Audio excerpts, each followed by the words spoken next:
There's a bit of story behind how I became an ambassador. We were just about moving a house and we had to sell the idea to the young person we looked after at that time. And I suggested my manager, maybe we could make a video instead of like a couple of pictures that would tell more and would help her better to prepare.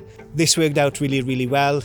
The young person laughed her head off and she was looking forward to move to the new place.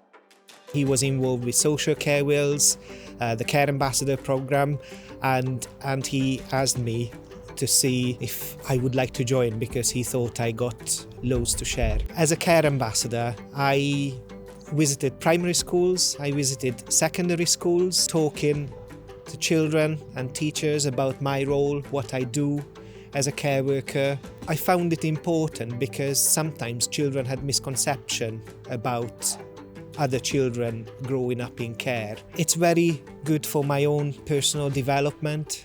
It helps me to do something else. I find it quite exciting and it is good fun to meet other people and talk about my passion, talk about the things I love to do. If you feel passionate about what you do, why don't you give it a go? Why don't you try being a care ambassador? Talk to your employer, contact Social Care Wales, go from there.